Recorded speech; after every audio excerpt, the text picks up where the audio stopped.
மக்களின் உணர்வுகளை பிரதிபலிக்கக்கூடிய கூட்டணி எங்கள் அணியே என்று பேசுவதற்காக பாஜகவில் இருந்து முன்னாள் சட்டமன்ற உறுப்பினர் திருமிகு விஜயதரணி அவர்களை அன்போடு அழைக்கிறேன்.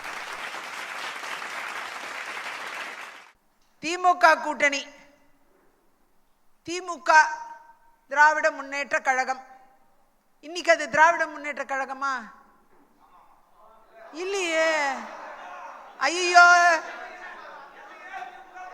பேர் மாறினது உங்களுக்கு எல்லாம் தெரியலையா? சரி இருங்க, நான் ஒரு பேர் சொல்றேன். பேர் மாறினது உங்களுக்கு எல்லாம் தெரியல போல் இருக்கு. நாங்க வேற பேர் மாத்தி வச்சிருக்கோம். அது திமுக கிடையாது, அது குமுக, குடும்ப முன்னேற்ற கழகம். சூப்பரா இருக்குல்ல பேரு, குடும்ப முன்னேற்ற கழகம். குடும்பம் மட்டும்தான் இன்னைக்கு இருக்க முடியும், நீங்களா இருக்க முடியாது. நீங்களா சாதாரண தொண்டர்கள், நீங்களா இருக்க முடியாது. அதுல உங்களுக்கெல்லாம் ஒண்ணும் கிடைக்காது. நீங்க எவ்வளவு வேலை பார்த்தாலும் அங்க குடும்பத்துக்கு போயிடும், எல்லாம் மொத்தமா போயிடும். இருங்க, எக்மோர் எம்எல்ஏக்கு வாய்ப்பு கொடுங்க பேசுறதுக்கு. நீங்களே பேசிட்டீங்கன்னா அப்புறம் அவர் சப்ஜெக்டே இல்லாம போயிடுவாரு. ஆகையால இன்னைக்கு அமைதியா பாருங்க. இன்னைக்கு வந்து அதிமுக ஆட்சி இருந்தது இல்ல, நான் ஒரு வித்தியாசத்தை பார்க்கிறேன், அவ்வளவுதான். அம்மையார் காலம் இருக்கட்டும், அந்த காலத்துல கூட பாத்தீங்கன்னா பெருசா அவங்க வீட்டுக்கு தூக்கிட்டு போறதுக்கு ஒன்றும் கிடையாது. எல்லாத்தையும் கான்ட்ராக்டா எல்லாத்தையுமே ஒர்க்கில் போட்டு வேலை பார்த்தாங்க. ஏன்னா பெரும்பான்மை அதிமுக காலத்தில் நான் எம்எல்ஏவா இருந்தவ, எனக்கு நல்லா தெரியும். என் தொகுதியில் கூட எந்த ஒர்க் அலாட் ஆனாலும் மேக்சிமம் அமௌண்ட் அந்த ஒர்க்கில் போடப்பட்டது. அதனால ரோட்ஸ் 3 தடவை என் தொகுதியில் என்னோட காலத்தில் 3 தடவை எல்லா ரோடும் போடப்பட்டது. அம்மையார் காலத்திலையும் சரி, அண்ணன் எடப்பாடியார் காலத்திலையும் சரி. அவர் தான் பிடபிள்யூடி மினிஸ்டர், ஹைவேஸ், இந்த ஸ்டேட் ஹைவேஸ் மினிஸ்டராகவும் இருந்தார். அப்போ அம்மையார் சிஎம்மா இருந்தப்போ கூட. அதன் பின்னர் அவர் சிஎம் ஆன பிறகும் அந்த ஒர்க்கு கண்டினியூ பண்ணாங்க.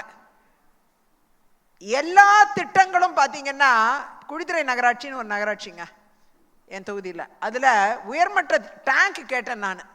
மக்கள் வழங்கு குழாய்கள் 40 வருஷமாக மாற்றப்படாமல் இருந்தது.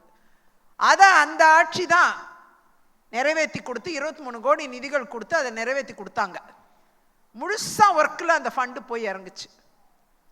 பெரிய கலெக்ஷன் கமிஷன்லாம் ஒன்றுமே இல்லை. ஏன்னா நான் நேராக பார்க்குறேன், அது யூஸ் பண்ண, அந்த ஃபண்டை முழுசாக யூஸ் பண்ணதால தான் அந்த இன்றைக்கும் வந்து ஸ்ட்ராங்கான இன்ஃப்ராஸ்ட்ரக்சராக இருக்குது. மேல்புறம் பகுதியில் நான் வந்த உடனே அந்த கட்டடம் இடிந்து விழுற மாதிரி இருந்துச்சு. அதுக்கு முன்னாடி திமுக ஆட்சி 2006-11 இடிஞ்சு விழுற நிலைமையில மக்கள் கோரிக்கை வச்சுட்டே இருக்காங்க. அதுக்கப்புறம் நான் எம்எல்ஏ ஆன பிறகுதான் அந்த டேங்கை கட்டுறோம். அது மாதிரி ஒரு விஷயம் பார்த்து அதிமுக ஆட்சி காலத்தில் நான் எதிர்கட்சி வரிசையில் உட்காந்துருந்தேங்க. எதிர்கட்சி வரிசையில் உட்காந்துருந்தேன். அப்போ எங்களுக்கு செய்யணும்னு அவசியமே இல்லை. ஆனாலுமே எதிர்கட்சி எம்எல்ஏ கேட்டால் கூட செய்யணும்ட்டு அவ்வளோ நிதிகளை கொடுத்து என் தொகுதிக்கெல்லாம் அவ்வளோ சப்போர்ட் பண்ணாங்க. அந்த அளவில் இன்னைக்கு என்ன வேலை நடக்குது? இன்னைக்கு எந்த வேலையும் நடக்கலை. நடக்கிற வேலையை உங்களுக்கு நான் சொல்கிறேன். இப்போ ஓரணியில் தமிழ்நாடு அப்படின்னு அடிக்கடி சொல்லிக்கிட்டே இருக்காங்க. ஓரணியில் தமிழ்நாடு இல்லை, ஒரே குடும்பத்திட்ட சிக்கிட்டு இருக்கு. அதே மாதிரி வீடு தேடி மருத்துவம்னாங்க, வீடு தேடி கல்வின்னாங்க. எந்த வீட்டில் வந்து ஒரு டயபெட்டிக் டெஸ்ட் எடுக்கிறாங்க? நீங்கள் சொல்லுங்க, மனசை தொட்டு, மனசாட்சியை தொட்டு சொல்லுங்க. யாராவது ஒரு வீட்டில் போய், யாராவது ஒருத்தர் வீட்டில் போய் ஒரு நர்ஸோ டாக்டரோ போய் அவங்களோட டயபெட்டிக் லெவல்ஸை செக் பண்ணியிருக்காங்களா? இல்லை ஏதாவது ஒரு அவங்களுக்கு தேவையான பிளட் டெஸ்ட் எடுத்துருக்குறாங்களா? கூப்பிட்டா கூட வரமாட்டாங்க.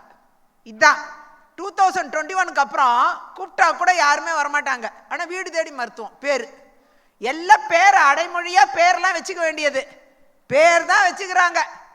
ஆனால் அந்த திமுக தொண்டனுக்கே அங்கே ஒன்றும் கிடையாது. இதுதான் நிலைமை. நான் பார்த்துட்டு தான் இருக்கோம். ஏன்னா திமுக தொண்டர்களும் எங்களுக்கு நண்பர்கள் தான், எல்லாம் தெரிஞ்சவங்க நிறைய பேர் இருக்கிறாங்க.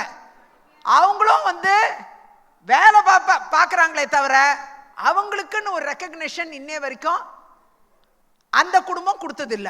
திரும்ப விஜய் வெறும் ஒரு குடும்பம் தான். ஒரே நிமிஷம், இந்த பேரெல்லாம் வச்சதுக்கு அப்புறம் தானே போன வருஷம் நாடாளுமன்ற தேர்தலில் 40 சீட்டு மொத்தமா ஜெயிக்கிறாங்க.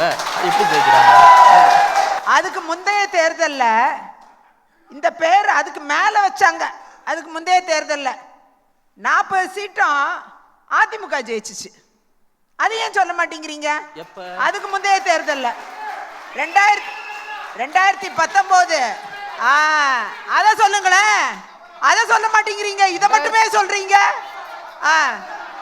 2019ல அதிமுக ஜெயிக்குது இல்லங்க? 14ல தான் அதிமுக ஜெயிக்குதுங்க. அதாவது 2024 நீங்க சொல்றீங்க.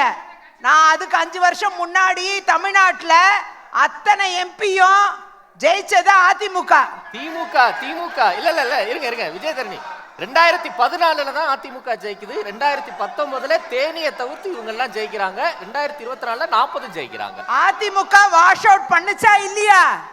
அதிமுக பார்லிமெண்ட் சீட்ஸ் அத்தனையும் வாஷ் அவுட் பண்ணுச்சு தமிழ்நாட்டுல 2014.